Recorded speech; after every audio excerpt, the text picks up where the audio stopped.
Bom, gente, já está aqui conosco para bater um papo sobre vários temas do cenário internacional na política. Aliás, temos muitos assuntos para debater aqui com ele. Eu vou saudar o professor de Relações Internacionais na Universidade do Estado do Rio de Janeiro, a UERJ, professor Williams Gonçalves. Professor Williams, bom dia. Bom dia, Anderson. Bom dia a todos.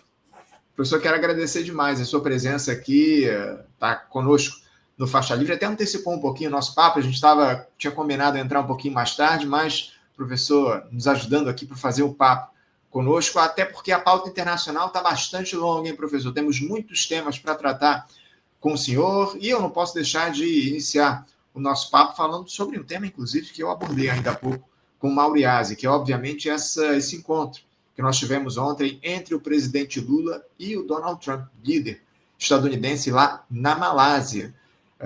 O encontro estava já no radar, enfim, muito esperado, cercado de expectativas, finalmente aconteceu no dia de ontem, e durante os 45 minutos em que eles estiveram juntos, o Trump e o Lula, os líderes falaram de tarifaço.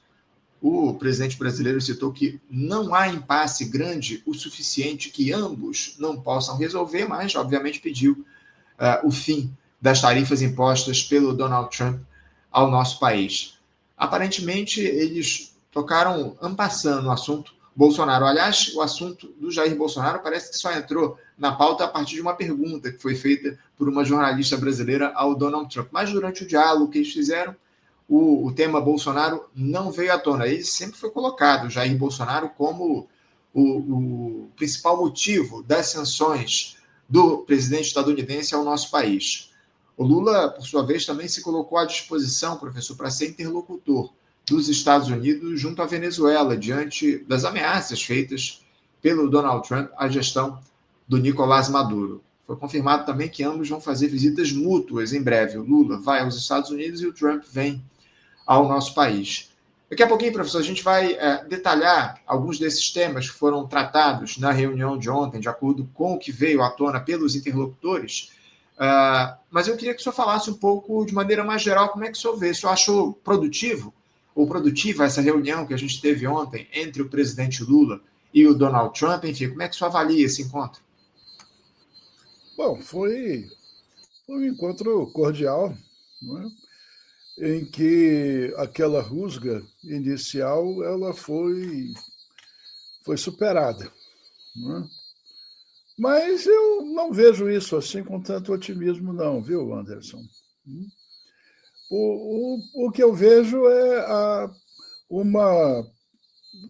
a estratégia do presidente Trump seguindo o seu caminho. Eu não vejo a mudança de comportamento dele como uma vitória diplomática, excepcional, fantástica. Nossa, não é assim. Não é? Porque para nós entendermos isso, no meu entendimento, a gente tem que ver o seguinte: o governo Trump ele se apoia em duas forças, em duas pilastras. Né? Uma são as empresas de alta tecnologia, as big techs. Né? Essas empresas o apoiam e ele governa procurando satisfazer as necessidades dessas empresas. E a outra pilastra é o MAGA, é o movimento popular dirigido, orientado pelo Steve Bannon. São esses dois pilares. O Trump anda com essas duas pernas. Né? E até correspondendo a esse estilo dele, ele não parece não confiar ou não usar o Departamento de Estado. Né?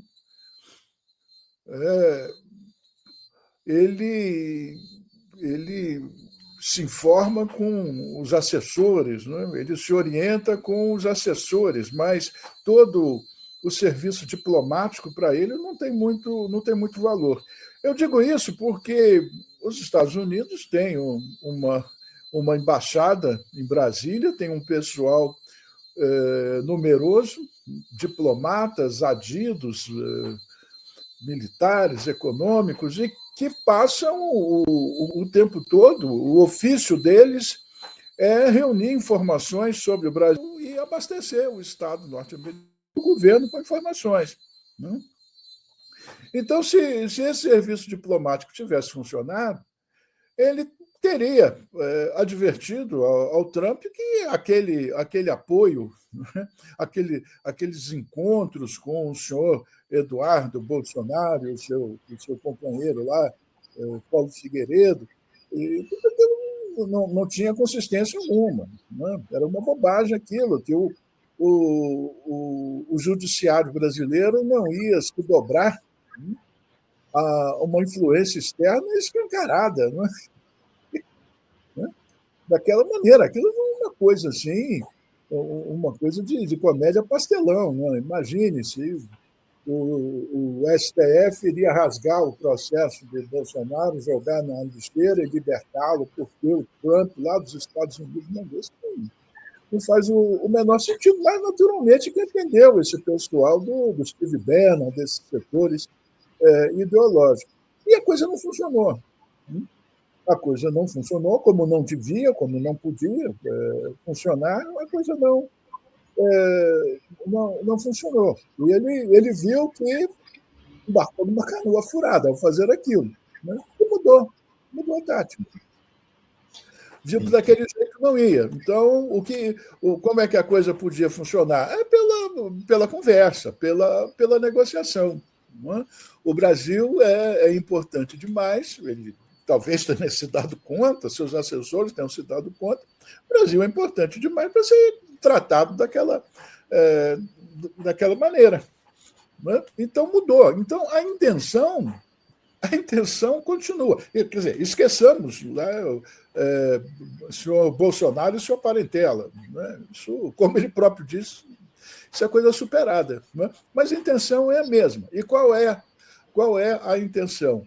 É subtrair o Brasil da esfera de influência da China. É isso. Né? É isso. O Donald Trump tem uma visão do sistema internacional que é a seguinte: o sistema internacional se multipolarizou. Isso é irreversível. E não vale a pena fazer o que o Joe Biden estava fazendo. Recuperar o prestígio, recuperar a hegemonia dos Estados Unidos, financiando aliados, financiando guerras. Não é? Isso estava desperdiçando dinheiro por um projeto já superado. Então, o sistema internacional ele está multipolarizado. Ele reconhece, né, a Rússia como uma grande potência. Não tanto pelo seu poderio econômico, mas pelo seu poderio bélico-militar. É uma potência que tem um projeto nacional, tem uma unidade elite-povo e tem um projeto e não vai permitir que a sua soberania seja arranhada. Então, com os russos não há conversa, não há como demovê-los do seu projeto. O mesmo se pode dizer da China. Uhum. Tudo que eu falei para a Rússia vale para a China. Então, o que ele tem que. Qual é a estratégia do Trump? Sim, vale dizer que por trás disso está a sombra do BRICS. Não? Então, qual é a estratégia do Trump? É dobrar, é negociar com aqueles países principais do BRICS original, que tem dimensões, tem população, tem mercado e exerce influência regional. Veja que o que ele está fazendo aqui é que o nosso noticiário enfim, um pouco restrito. Né? Bom, chega, não vou Não vou me alongar, não é ético. Não, o senhor fica à vontade, pode falar, professor. Mas os comentários que eu vejo são muito limitados, né? Porque aquilo que ele fez com o Lula, que ele fez com o Brasil, que ele fez com o Lula, ele está fazendo com a Índia. A mesma coisa. Não é? Uhum. Você está negociando com os indianos de uma maneira ultra respeitosa. Por quê? Porque ele quer rachar o BRICS ali na fronteira, né? Separando a China com a Índia. Ele quer explorar o histórico de conflitos, de rivalidade que há entre a China e a Índia. Né? Eles estão no mesmo Índia, China, Brasil, Rússia e África do Sul, estão no mesmo bloco, teoricamente, a esta altura, eu digo eu, né? Porque pretendem uma nova ordem internacional. Uma ordem internacional em que o princípio da autonomia, da autodeterminação dos povos seja respeitado e que haja oportunidades para o desenvolvimento da periferia. Esse é o objetivo do BRICS. Agora, nas relações bilaterais entre os países do BRICS, há dificuldades. Né?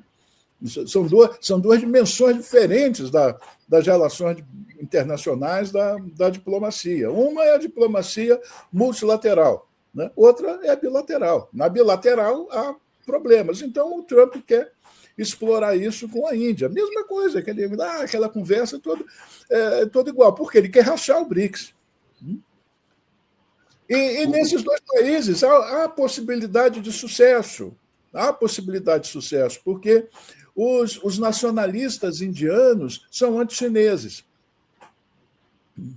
E aqui pondera a posição pró-norte-americana. A despeito das intensas relações econômicas que atualmente mantemos com a China, e alguns setores, inclusive, já são dependentes do mercado chinês, principalmente o agronegócio, mas, apesar disso, né, ainda temos uma posição pró-norte-americana. A intelectualidade, a maioria da elite acadêmica, os militares, né, todos são pró-norte-americanos. Então, ele quer explorar esse negócio. Né? Quer explorar essa situação. É isso. Então, o que não. Aquela bravata inicial, né? ela não funcionou. Ele já esqueceu. Agora vai na conversa. Não é? O professor, vou até fazer a leitura aqui do que o Donald Trump falou em relação ao Bolsonaro, que foi utilizado ali como o principal motivo para o estabelecimento do tarifaço. O Trump disse, perguntado por uma jornalista, respondeu o seguinte, abre aspas, eu sempre gostei dele. Eu me sinto muito mal sobre o que ocorreu com ele. Eu sempre pensei que era um cara direito, mas ele tem passado por várias coisas, fecha aspas, palavras do Donald Trump. Depois foi questionado pela mesma repórter se colocaria benefícios ao Jair Bolsonaro como termos nessa negociação. E o Trump respondeu que não era da conta da repórter esse tipo de notícia. Enfim, professor, o senhor citou aí que a intenção principal do Trump, acima de tudo, é impedir o avanço do BRICS. O presidente Lula, a diplomacia brasileira, tem isso na conta? Elas têm consciência de que esse é o interesse principal do Donald Trump, rachar o BRICS, evitar o avanço do bloco? Tem.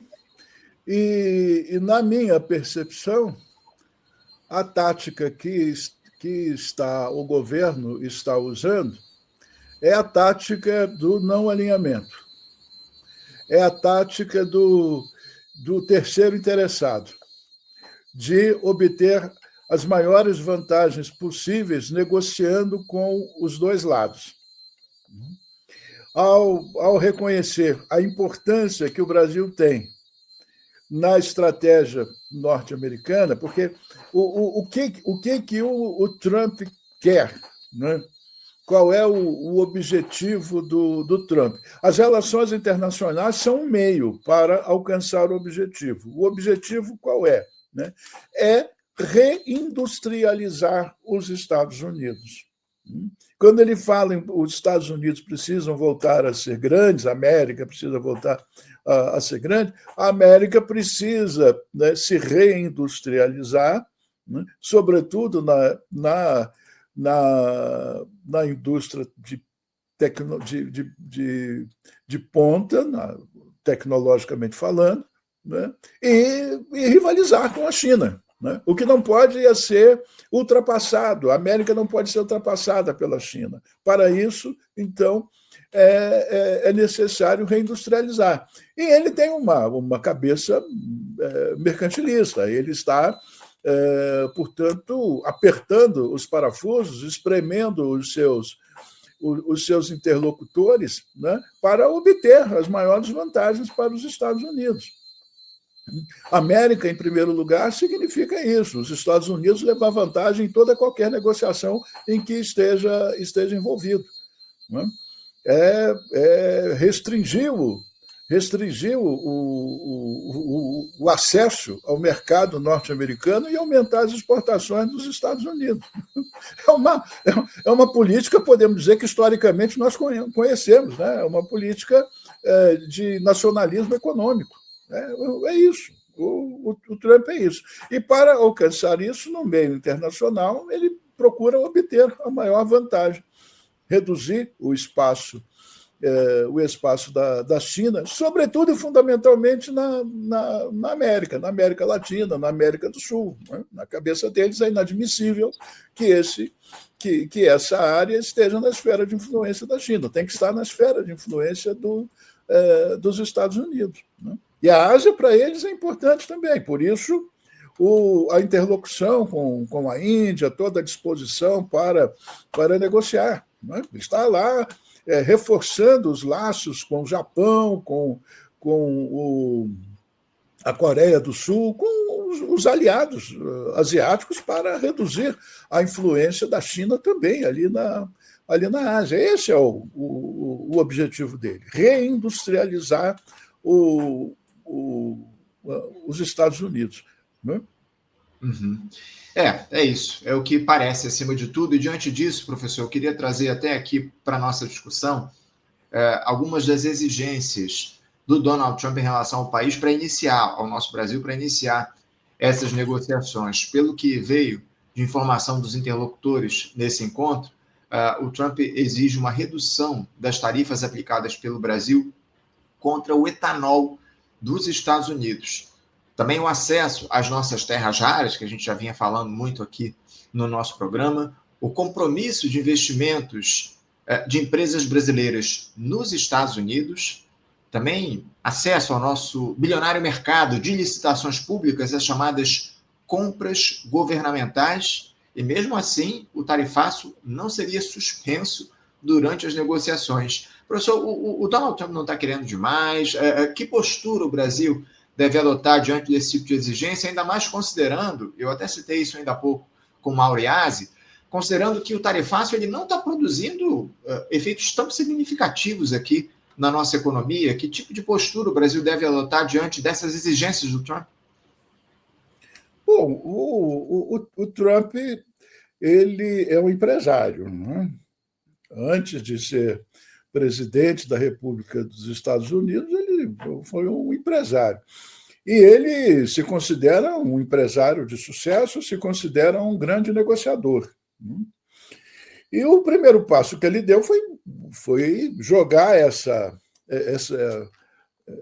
com essa carta, né, do tarifaço, né, que a diplomacia brasileira não cansa de repetir que é injusta, porque o Brasil não tem superávit nas suas relações com os Estados Unidos. Então, ele jogou isso, agora ficam negociando isso, né? Ficam negociando e vão reduzir as taxas, porque a relação comercial não é uma via de mão única, é uma via de mão dupla. os empresários que importam os produtos brasileiros lá nos Estados Unidos, eles também são afetados. Os preços sobem para eles, as vendas deles diminuem, ou então são obrigados a elevar o preço, porque se trata de insumos e que afetam o preço final das mercadorias. Né? Então, isso daí vai se chegar a um acordo, até porque isso não é fundamental para ele. Isso não é fundamental. Ele jogou isso, criou uma situação obrigando, né, o governo brasileiro a negociar com ele. O problema é o que ele vai pedir para reduzir essas taxas. Né? E a gente sabe, né? A gente já sabe o que ele vai pedir. Né? Ele quer acesso aos minerais lá dispersos, né? Lá nas areias. Né? Ele quer acesso aos minerais, ele quer, né, acesso enfim, quer privilégios, né, na economia no Brasil. Então, vamos ver, né, o que negociar isso. Aí é que está a armadilha, né? Aí a gente tem que respeitá-lo como negociador, porque negociar as terras raras para se ver livre dessas tarifas, não sei se vai ser uma vitória, não. Porque quando a gente fala das terras raras, dos minerais raros, a gente está falando de soberania nacional. E esse é um tema que o Lula defendeu muito ao longo dos últimos tempos, justamente por conta desse tarifaço, né, professor? Não é um contrassenso Lula colocar na conta dessa negociação as terras raras a partir do momento em que ele defende o discurso de soberania? Claro, isso é uma armadilha, por isso é que eu falei que essa euforia, que o Lula é um grande negociador, eu não sei não. Eu não sei não. Assim como se colocar como intermediador, né, dos Estados Unidos com a Venezuela. Isso é outra armadilha, porque a gente vai intermediar o quê? O que a gente vai dizer para os venezuelanos? Né? Sejam razoáveis com os Estados Unidos, né? Ouçam o Trump. Ora, o que é isso? Né? Bom, a nossa posição devia ser a posição do BRICS. Né? Respeito, que é a posição da China, que é a posição da Rússia. Respeito à autodeterminação dos povos. Quem deve decidir como deve ser o governo da Venezuela são os venezuelanos. E ponto final, não temos nada a ver com isso. As escolhas, quem devem fazer são eles. Assim como também nós não admitimos que escolham por nós. Então, a posição é essa. Vai negociar o quê? Vai intermediar o quê? Que os Estados Unidos peguem sua frota, cerquem a Venezuela, botem lá os seus vasos de guerra e vai negociar o quê? Qual foi a afronta que a Venezuela fez aos Estados Unidos? Em quem que a Venezuela comprometeu a segurança nacional dos Estados Unidos? A gente vai intermediar isso? Falando o quê? Né? Aí nós estamos vendo que o Trump, por trás, né, por trás daquela loucura, daquele histrionismo, daquela coisa, há uma lógica, há uma racionalidade, que é recuperar o poder dos Estados Unidos, né, e nós somos peça importante no projeto deles. Né? E eu não sei, eu tenho cá minhas dúvidas que se essa política externa independente do tempo da Guerra Fria, né, ela vai funcionar hoje, ou se é conveniente lançar mão dela. Não tenho resposta para isso, não sou sabichão, não tenho resposta, apenas chamo a atenção que é essa a questão. Eu fico observando, né, essa euforia, que o Lula é fantástico, o Lula é maravilhoso, não sei o quê, mas isso daí faz parte do cenário. Né? Vamos ver o que está por trás disso.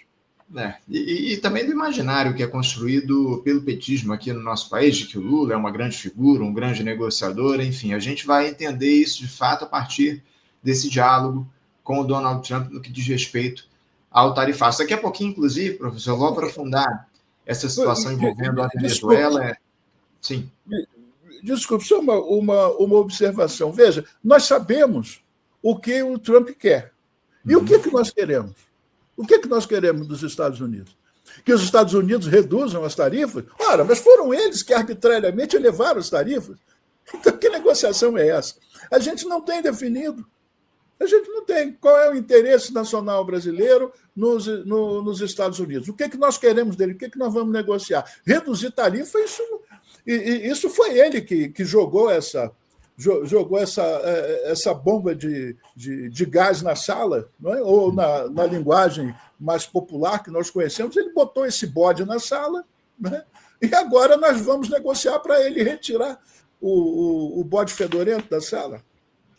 E eu queria justamente nesse sentido, professor, qual deveria ser o rumo dessas negociações a partir da atuação do governo brasileiro? Como é que o Lula deveria levar esse diálogo com o Donald Trump? Porque parece que o Lula quer fazer, acima de tudo, uma grande festa. Não, eu conquistei o Donald Trump virou meu amigo e tal. O Lula sempre nessa lógica da conciliação, até contra um dos principais adversários históricos do nosso continente, um dos países, o imperialismo, que se coloca contra a América do Sul, que sempre interveio em relação ao Brasil, inclusive na nossa política, em diversos momentos da nossa história, inclusive durante a ditadura militar, enfim, agora quer construir a imagem de que eles são nossos amigos.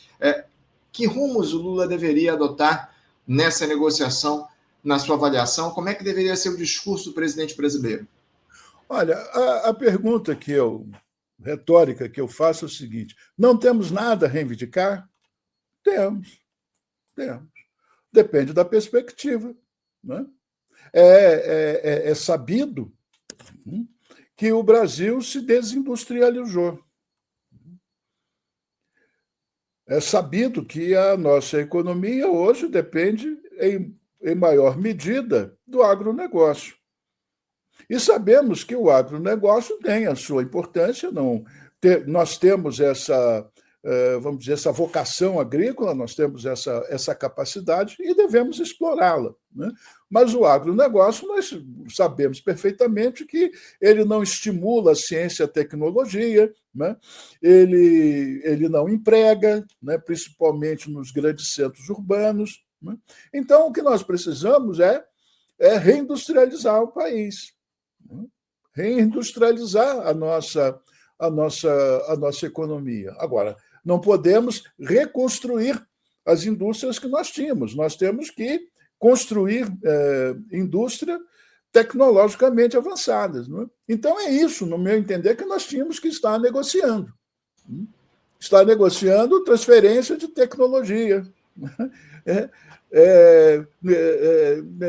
Negociando projetos conjuntos de industrialização. Isso que esse, no meu entender, devia ser o nosso objetivo. Né? E não simplesmente reduzir tarifa, porque foram eles que elevaram as tarifas, não fomos nós. Então, nós temos que definir com clareza o que é isso. Né? Precisamos sim de transferência de tecnologia, precisamos de projetos, né, comuns na área produtiva, com tecnologia avançada, para empregar o nosso pessoal, para qualificar o nosso pessoal. Esse deve ser o nosso objetivo. Mas isso eu não vejo, a menos que esteja lá na pasta do ministro das Relações Exteriores, a gente não tem acesso, mas publicamente ninguém fala nisso. Né? Só se fala em reduzir tarifas para beneficiar o agronegócio.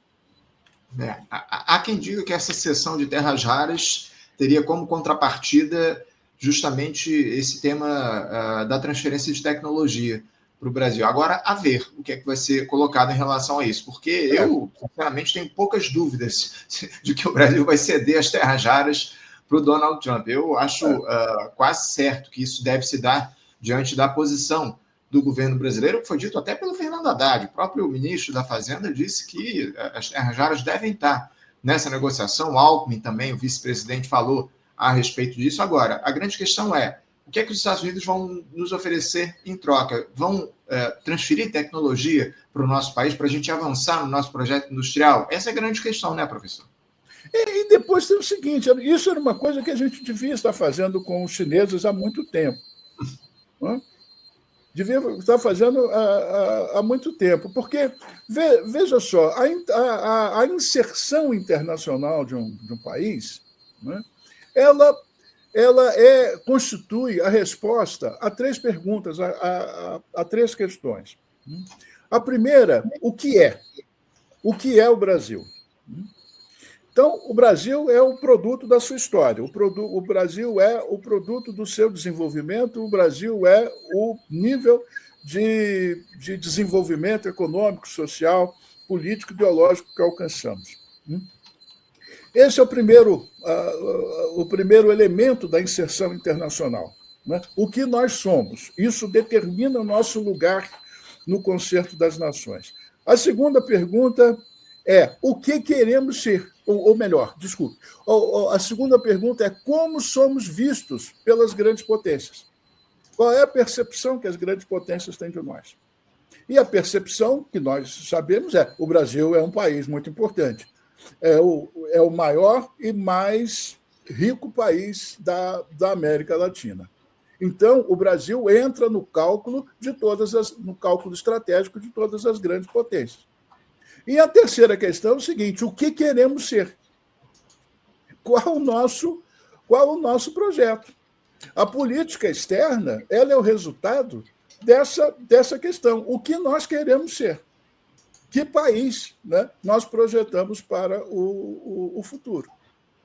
Ora, nós estamos vendo, em primeiro lugar, o que o Brasil é. O Brasil é um país que se desenvolveu extraordinariamente de 30 a 80 e depois passou a se desenvolver a passo de cágado. Precisamos, portanto, voltar àquela dinâmica iniciada nos anos 30. O Brasil é assediado pelas grandes potências, no caso atual, pela China e pelos Estados Unidos, e o que queremos ser. Então, nós temos que negociar duro com os chineses e com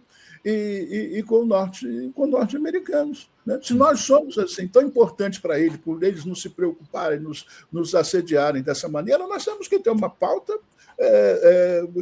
robusta. Né? Porque, veja, os chineses são muito amáveis, mas os chineses têm os objetivos nacionais deles. Nós não podemos pedir que eles abram mão dos seus objetivos nacionais a nosso favor. Somos nós que temos que ter objetivos nacionais claros e negociar com eles de uma maneira consequente. Né? Uma maneira consequente, porque já tivemos projetos tecnológicos. Né? Na área aeroespacial, eles foram à Lua e o nosso foguete explodiu. Né? Então, é isso. E com o senhor Donald Trump também. Né? Tanto faz na sua versão hard como na sua versão soft. Né? Nós temos que ter o nosso projeto. O problema é esse. Nós temos que ter o nosso projeto. E isso não é uma coisa clara. Não é uma coisa clara... Veja, não digo isso, né, contra o presidente Lula, que não é uma questão de empatia, não é uma questão... Não, o problema é que o Brasil não tem um projeto nacional. Veja que nós oscilamos num governo absurdo do Jair Bolsonaro, né, porque aquilo foi um absurdo, foi um pesadelo que nós passamos para o governo Lula. Né? E a divisão continua. Veja, nós estamos discutindo aqui isso no faixa livre. Eu, você e os nossos espectadores, não é? Agora, o Congresso discute outras coisas. O Congresso Nacional discute as coisas mais disparatadas, mais loucas, não é? Que não tem nada a ver com o projeto nacional. Não é? Quer dizer, um projeto nacional deve unir todas as correntes políticas, cada qual, evidentemente, discordando de aspectos, procurando corrigir, procurando aperfeiçoar, criticando. Né? Mas aqui nós não temos. Né? Não temos. Temos um governo, esse do Bolsonaro, que destruiu tudo. Né? Destruiu tudo sem perspectiva de construir nada, uma coisa completamente doida, absurda, alucinada. Né? E é difícil governar, eu admito, governar com forças políticas que se comportam dessa maneira. Né? Uhum. Veja esse Eduardo Bolsonaro, por mais patético, tá entendendo? Por mais ridículo que ele seja, mas é inadmissível o que ele faz. Né? O irmão dele, senador da República, publicamente, né, dizer que desejava que os Estados Unidos iniciassem uma ação militar. Um senador da República falar isso era para ser caçado no dia seguinte. Né? E isso está normal. Então, como ter projeto nacional quando figuras, né, figuras menores, ridículas, patéticas como essa, têm protagonismo no nosso noticiário, merecem mesa redonda nos canais de televisão? Então, professor, a gente pode concluir de que a ausência de um projeto nacional de desenvolvimento passa diretamente pelos rumos dessa negociação? Sim. Sim. Sim, porque devíamos ter uma pauta consensuada, uma pauta que fosse a pauta do país, com apoio do Congresso, para negociar. Com críticas, não estou defendendo nada fora, né, da democracia, não, com críticas, com tudo isso, mas devíamos todos estarem unidos, né, numa pauta. Uhum. Com isso. Clareza, né? E eu não vejo isso. Pode ser que, é claro, não quero saber o que os outros não sabem, não quero posar aqui de sabido nem nada. É claro que o pessoal do governo sabe disso. Eu creio que sim. Não é? Agora, enfim, isso não tá explícito, não está, né? Não está claro. Definitivamente não está claro para a gente. Estamos conversando aqui com o professor Williams Gonçalves, professor de Relações Internacionais da Universidade do Estado do Rio de Janeiro. Professor, eu queria tocar num ponto que o senhor, de alguma forma, já tratou aqui, mas que é crucial para a gente, especialmente quando nós falamos da nossa região, a postura do presidente brasileiro em relação à situação da Venezuela. Porque o Lula, ontem, de maneira muito recuada, pelo menos, na minha avaliação, ele disse que se colocou à disposição do Trump para servir de interlocutor entre os Estados Unidos e a Venezuela. Eu acho isso muito pouco. Né? Eu acho que o presidente brasileiro deveria se colocar de maneira contundente contra qualquer tipo de intervenção num país soberano como é a Venezuela. E eu, sinceramente, ainda que, obviamente, a gente não saiba diretamente como se deu esse diálogo, eu acho pouquíssimo provável que o Lula tenha se colocado nesse sentido, até porque isso viria à tona pelos interlocutores desse diálogo, se o Lula tivesse tomado uma postura como essa. Só veio que ele se colocou à disposição para intermediar as negociações entre o Nicolás Maduro e o Donald Trump. Não está faltando uma posição mais firme do presidente brasileiro, até porque, professor, quando a gente fala de Venezuela, a gente está falando de segurança e de soberania do nosso continente, da América do Sul. Um eventual conflito na fronteira do Brasil seria extremamente prejudicial e perigoso para o nosso país. Claro. Bom, o governo Lula começou a pecar quando tomou partido nas eleições da Venezuela, começou com aquela coisa de querer lista de votação. Nos coloquemos no lugar dos venezuelanos. Já imaginamos o líder de outro país pedindo listas da nossa votação? Como é que nós votamos? Isso não faz o menor sentido. Isso foi contra, né, a nossa linha político-diplomática de que tanto nos orgulhamos, de não ingerência nos assuntos de outros estados. Mas pecamos ali. No governo Jair Bolsonaro, nós levantamos a hipótese de fazer guerra com a Venezuela, né? Aquele elemento que foi ministro das Relações Exteriores e tal. Mas aquilo foi tudo assim tão absurdo, né? Que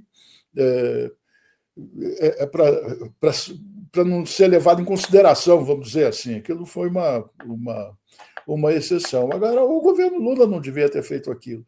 E a nossa posição não pode ser outra senão a de defender a autodeterminação. Esse é um compromisso que nós temos no BRICS. Nós estamos lá no BRICS por causa disso, porque, em tese, nós defendemos a autodeterminação dos povos, não aceitamos ingerências. Então, essa posição de negociador, não é? Porque o que se exige de um negociador? É que ele seja neutro, né? Que ele seja imparcial, né? Que chame os dois para conversar. Ora, mas que conversa? Que conversa pode ser essa, não é? Quando um país, sem mais, sem menos, né, concentra, né, uma quantidade impressionante de tropas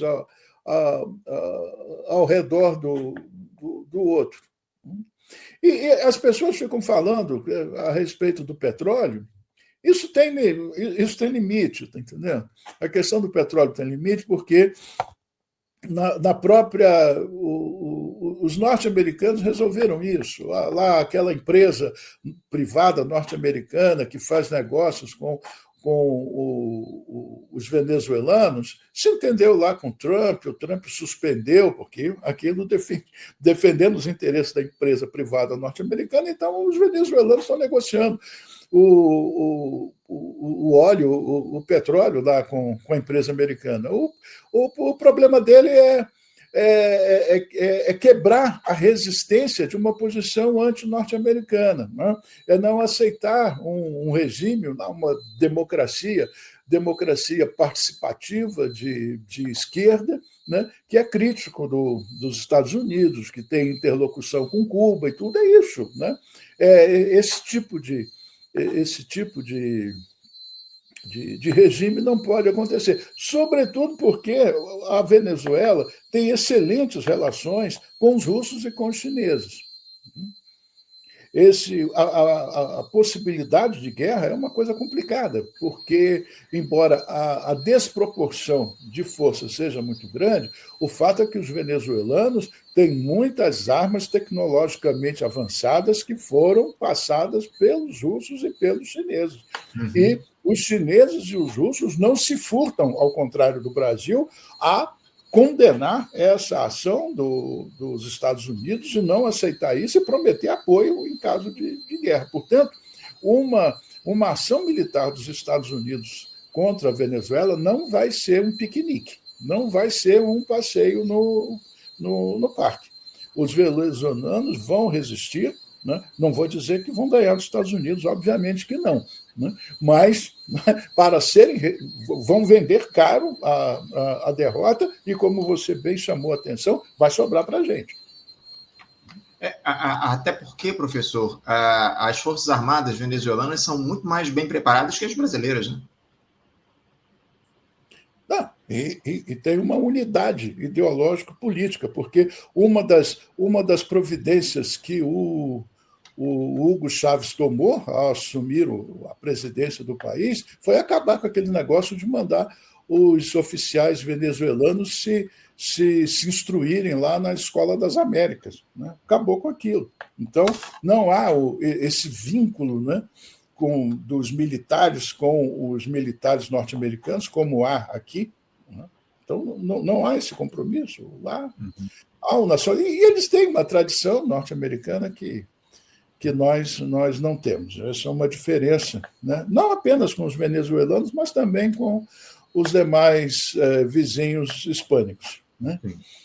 Professor, eu queria tratar aqui, a gente falou de Venezuela, mas o Trump não ameaça apenas os nossos vizinhos. Há um outro país aqui na América do Sul que estão aí sob essa ameaça do presidente dos Estados Unidos, que é, obviamente, a Colômbia. porque depois de chamar o presidente Gustavo Petro de traficante sem qualquer tipo de prova, o republicano sancionou o líder sul-americano, bloqueando os bens de Petro, da primeira-dama e de seus filhos, um dos seus filhos lá nos Estados Unidos. Essa sanção econômica ocorre após o Petro e o Donald Trump terem trocado ofensas nos últimos dias, porque o presidente colombiano criticou publicamente os ataques dos Estados Unidos a barcos no Mar do Caribe e também no Oceano Pacífico.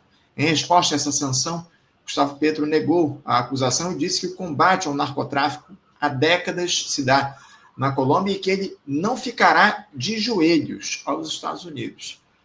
Professor, o que justifica essa postura tão distinta entre os dois líderes? Eu me refiro ao presidente Lula e ao Gustavo Petro, porque parece que o líder colombiano ele dobra a aposta enquanto Lula quer ceder ao imperialismo. Eu queria que o senhor falasse um pouco sobre essa dualidade na postura entre o Lula e o Donald Trump, e como é que o senhor vê, principalmente, entre o Lula e o Gustavo Petro, como é que o senhor vê essa posição do presidente colombiano em relação aos Estados Unidos? Bom, um fator eu já disse, né? Em função da história dos países, os países hispânicos, né, eles têm uma posição mais crítica em relação aos Estados Unidos. Tem lá os seus pró-norte-americanos. Né? Haja vista a dona Corina, né? Ganhou lá o prêmio dos noruegueses e tal. Defensora da paz. Né? Então, tem os setores pró-norte-americanos, mas o sentimento popular, né, é muito crítico, né? Também como resposta, inclusive, ao tratamento que os norte-americanos, em geral, dão aos norte-americanos, aos hispânicos, aos latinos, né? como eles chamam. Esse sentimento é muito forte. Né? Então, essa posição assim, autoritária do Trump, né? Ela provoca uma reação proporcional. Não é? Não quero dizer que os Estados Unidos que há uma dissensão dos países hispânicos com os Estados Unidos. Não. Na América Latina toda, nós temos aí uma parte das elites que são pró-norte-americanos. Agora, esse sentimento anti-norte-americano é muito mais forte do que aqui. Não é? E como eu disse, o que eu percebo, né, é que o nosso governo, o governo do presidente Lula, quer se colocar assim como um intermediário, como uma liderança, como já funcionou no passado, né? Como isso no próprio governo Lula em relação ao Bush, né? Como um intermediador, somos os mais razoáveis, né? Eles são os nossos vizinhos, são muito esquentados e tal, nós somos razoáveis, podemos fazer essa intermediação, mas eu tenho a impressão que isso daqui a conjuntura é outra e isso não vai funcionar, não. Né? Eu tenho a impressão que isso não vai funcionar, porque veja, Anderson, que uma coisa nesse nosso diálogo, nessa nossa conversa, nossas análises, você veja que um tema que foi embora, né, um tema que acabou, né, foi Mercosul e integração regional. Uhum. Ninguém mais fala nisso. O Mercosul se sustenta na área econômica comercial, né? Criou ali uma dinâmica, né? E tal. Agora, do ponto de vista político, foi embora. Né? Esse foi, aliás, um dos objetivos do senhor Jair Bolsonaro e o senhor incrível Paulo Guedes. Né? Eles fizeram. E a mesma coisa a integração regional, continental. Isso acabou. Né? Então, o Lula quer se colocar como o intermediário, não é a melhor fórmula, não. Eu acho que nós temos que pagar o preço, nós não podemos ficar ali cortejando os Estados Unidos o tempo todo para agradar os nossos pró-norte-americanos aqui. Não dá, porque eles não dão o que nós queremos, eles só querem, eles não oferecem nada. É isso. Inclusive, a gente está na nossa pauta aqui no Diálogo, o tema do Mercosul, a partir desse acordo com a União Europeia. Os países da União Europeia deram um passo à frente no aceite desse acordo, que, ao que tudo indica, deve ser assinado até o final do ano. Daqui a pouquinho a gente vai tratar a respeito disso, professor. Mas antes eu quero até trazer uma mensagem de um espectador nosso que chegou aqui. O senhor citou, ao longo da sua resposta anterior, esse Nobel da Paz, a Maria Corina Machado, e o Paulo Castelo lembrou aqui: Anderson, fala sobre o Prêmio Nobel da Paz que a Corina ganhou e não terá festividade na entrega. Parece que o Nobel não vai fazer uma entrega oficial com uma cerimônia para a entrega desse prêmio a Maria Corina, né, professor? O que é que isso representa? Perceberam que pisaram na bola, né? Não tem outra. Não há explicação melhor do que essa, né? Perceberam o erro que cometeram, né? A reação foi muito grande, porque ainda assim, não fosse outra pessoa, mas ela não, né? Definitivamente ela não. O professor, eu vou tratar aqui, eu estou de olho no relógio, a gente precisa também dialogar com o senhor sobre um outro tema importantíssimo que aconteceu no dia de ontem. Eu me refiro a essas eleições legislativas lá na Argentina, que, de alguma forma, se colocaram como uma vitória do governo do Javier Milei. Daqui a pouco a gente vai falar isso. Mas também foi um pleito marcado pela baixa participação nas urnas, uma enorme abstenção. Parece que tivemos 33% dos eleitores que não foram às urnas votar ontem lá na Argentina, nessas eleições de meio de mandato. O partido do presidente, o La Libertad Avança, tinha como objetivo aumentar significativamente sua pequena minoria no Congresso para aumentar a confiança dos investidores na visão do Javier Milei e manter o apoio do presidente dos Estados Unidos, Donald Trump, que, inclusive, recentemente concedeu à Argentina um resgate financeiro robusto, mas ameaçou ali se afastar do Javier Milei se ele não se saísse bem nas urnas. No entanto, parece que o resultado foi além das expectativas do presidente argentino. Com 99% das urnas apuradas, o partido do Javier Milei tinha conquistado 64 das 127 cadeiras em disputa na Câmara, mais da metade, e 13 das 24 no Senado. Uma vitória que, de alguma forma, dá uma sobrevida ao atual governo. Já o Força Pátria, que é o principal partido da oposição, levou 31 cadeiras na Câmara e 6 no Senado. Somando os aliados, a força de oposição peronista ganhou 44 vagas na Câmara e 7 no Senado.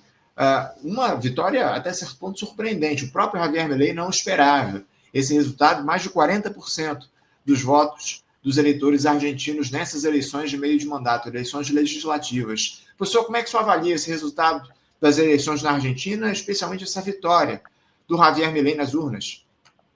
O Milei se surpreendeu porque ele sabe o que ele fez no verão passado, né?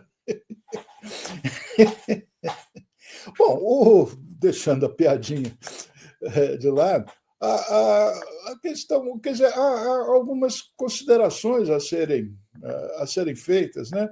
Uma, vamos dizer, é do domínio da sociologia política, né? É do comportamento dos eleitores, nessa era de neoliberalismo que nós vivemos, né? Veja, o peronismo sempre foi uma força na Argentina, né? E uma força combatida, né? Lá os liberais argentinos sempre foram contra o peronismo, mas toda a força do peronismo vinha do sindicalismo, né? A força do peronismo estava no sindicalismo. E o peronismo é uma força política que não tem unidade nenhuma, né? Basta dizer que o governo liberal que privatizou até os postos das ruas era de um peronista, o Carlos Menem, né? Então, mas como dizem os argentinos, os peronistas se engalfinham entre si, mas se alguém falar mal deles, eles se unem contra esse. E parece que essa força ela está se extinguindo, né? Ela está se extinguindo porque o tipo de trabalhador argentino mudou, né? E também há uma apatia política, né? Num momento importante como esse, o índice de abstenção foi excepcionalmente elevado, né? E porque uma das características não só lá na Argentina, mas eu falo principalmente até do Brasil, é que no debate político, né, no debate ideológico, no debate não, essa não é a palavra, no confronto, na oposição, esses movimentos de rua, como tem aqui, o pessoal dos bolsonaristas vão para a rua, o que fica claro é o seguinte, é que essas pessoas, né, elas tomam uma posição assim ideológica, né, e elas não vinculam o seu voto, né, à governação, né? Então, as pessoas votam no indivíduo, vão para as ruas defender um indivíduo que age contra os interesses delas, né? Mas por quê? Porque essas pessoas, por razões várias, não identificam o seu voto com a governação. O voto, a disputa pelo voto, fica assim como uma competição esportiva, né? Que não tem nada a ver com a realidade. Parece que isso está acontecendo na Argentina, né?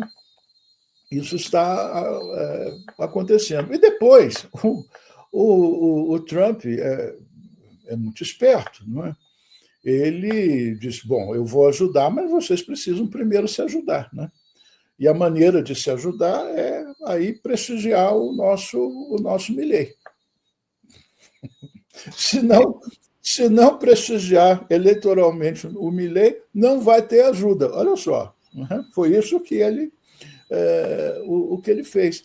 Então, em geral, o resultado dessas eleições legislativas é que a gente vê que o comportamento do eleitor argentino, do cidadão argentino, mudou, não é mais o mesmo, em decorrência do enfraquecimento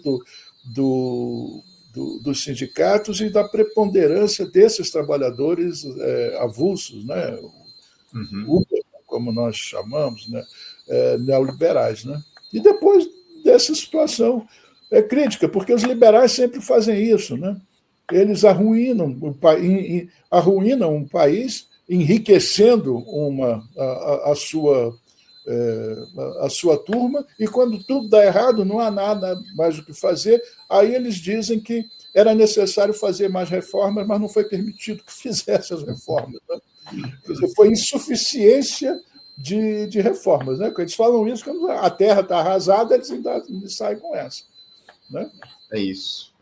Agora, professor, como suscitou aqui ainda há pouco, parece que quem comemorou muito foi o Donald Trump. Ele, presidente dos Estados Unidos, assumiu uma parcela dessa vitória do Javier Milei diante dos mais de 40 bilhões de dólares que foram aportados na economia argentina recentemente como forma de ajuda emergencial. Ele reivindicou, inclusive, parte dessa vitória a ele, como ele tem gostado de fazer ao longo desses últimos tempos, e também no que diz respeito àquele acordo de cessar-fogo entre Israel e o Hamas, que, aliás, saiu também da pauta. Né? A gente não vê ninguém mais falando sobre isso. Aliás, esse é um tema muito questionável, se há, de fato, esse cessar-fogo por lá, depois dos ataques que Israel empreendeu contra Gaza ao longo dos últimos tempos. Mas é direito do Donald Trump reivindicar uma parte dessa vitória do Javier Milei, professor? Como é que você analisa essa postura dele?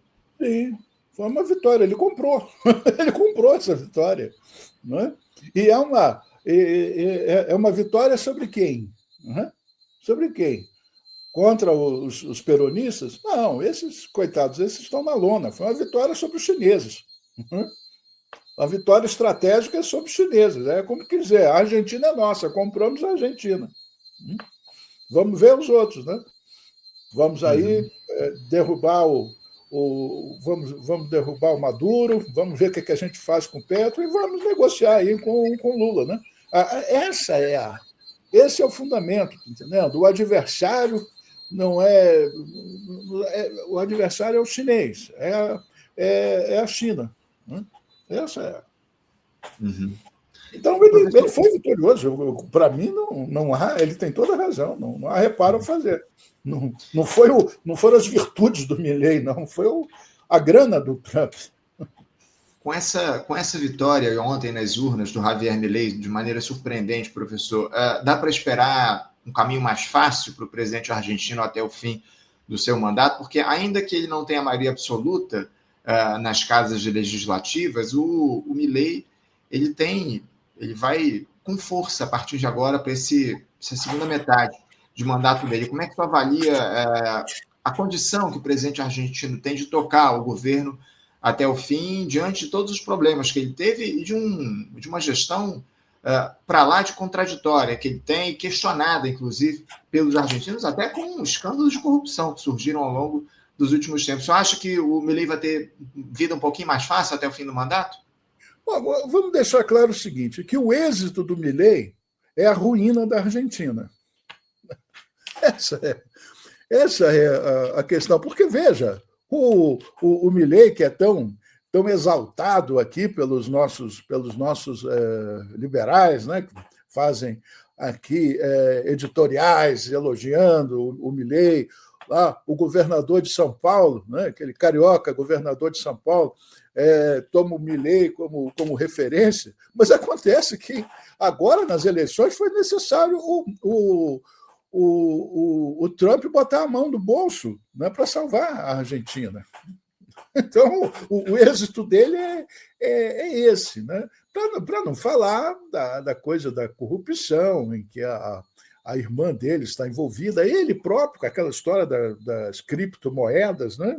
Aquilo não foi até agora solucionado, a irmã dele, denúncias e tal, aquilo. Né? A truculência, né? A truculência que ele usa com os manifestantes, né? Que ousam se posicionar contra as decisões dele. Né? Então, ele vai fazer mais do mesmo. Ele vai fazer mais do mesmo e vai acontecer aquilo que o script, né? Ele vai arruinar a Argentina e depois, mais do que já arruinou, e depois vai dizer que é a culpa que não deixaram ele governar, fazer as reformas necessárias. Agora, como é que essa coisa vai ser superada lá, eu não sei porque o peronismo está em baixa, né? O peronismo está em baixa. E eu acredito que não é uma coisa, pelo que eu já disse, inclusive, não é uma coisa momentânea, é da própria estrutura socioprodutiva do país, né? O fortalecimento dos sindicatos, como aqui, né? Como aqui, os nossos. Né? Todo o sindicalismo foi esvaziado, né? Os novos trabalhadores, eles não querem saber de sindicato, eles não querem pagar sindicato, não querem pagar imposto nem nada, todo mundo se vê como empresário. Né? O senhor vê essa perda de espaço da esquerda, não só no Brasil, também nos Estados Unidos, mas em outros países do nosso continente, como uma realidade que está posta e que a gente vai precisar enfrentar de alguma forma, e como é que a gente consegue recuperar dentro do cenário regional essa influência que as esquerdas têm na luta, na disputa política?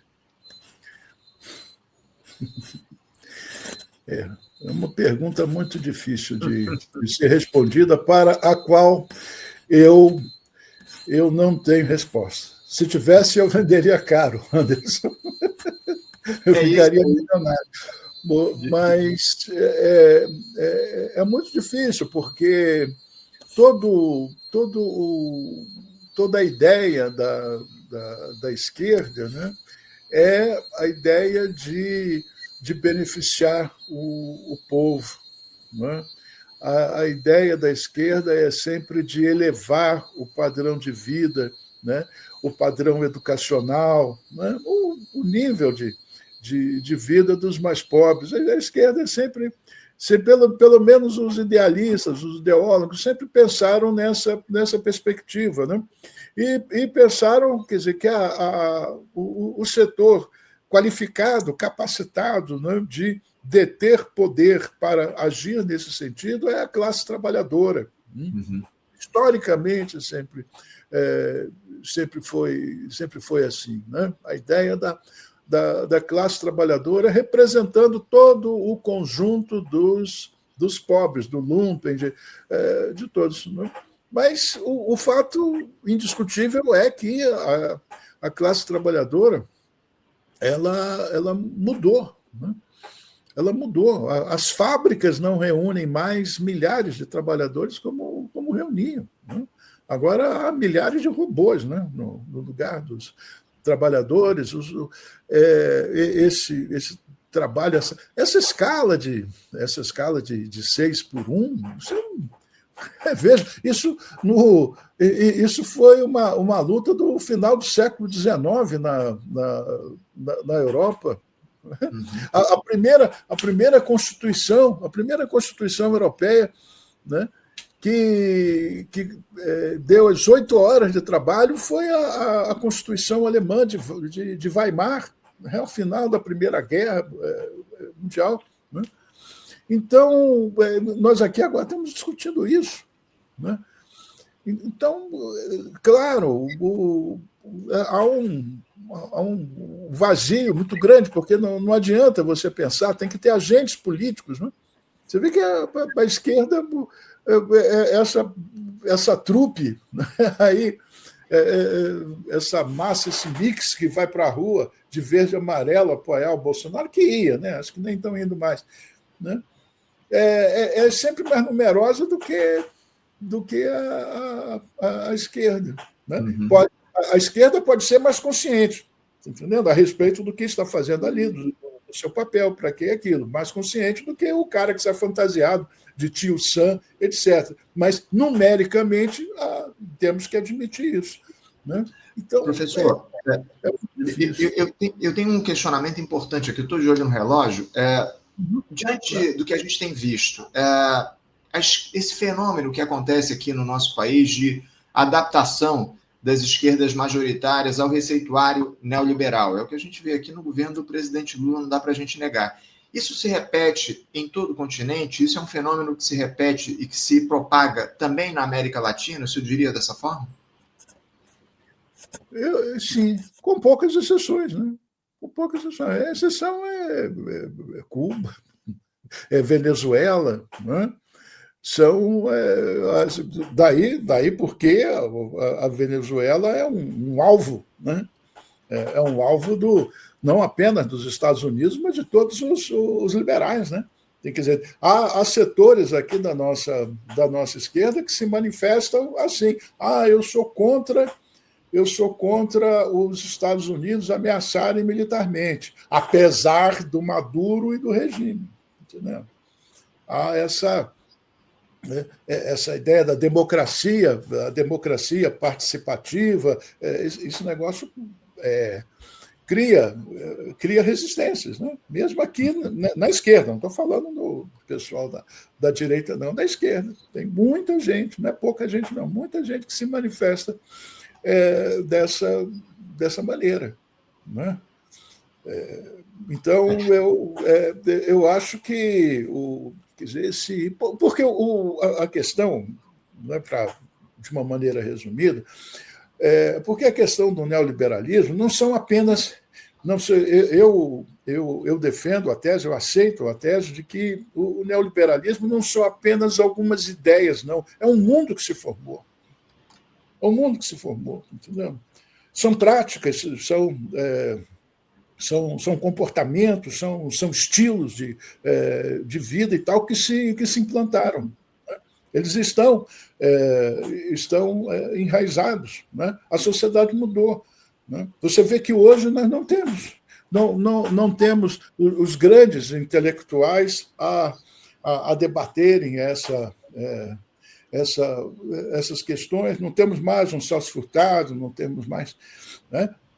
grandes figuras. Isso por quê? Porque na academia, né, prevalece a lógica da competição, fica todo mundo competindo com o currículo Lattes para saber quantos pontos, se vai ter direito a pedir passagem para ir ao Congresso.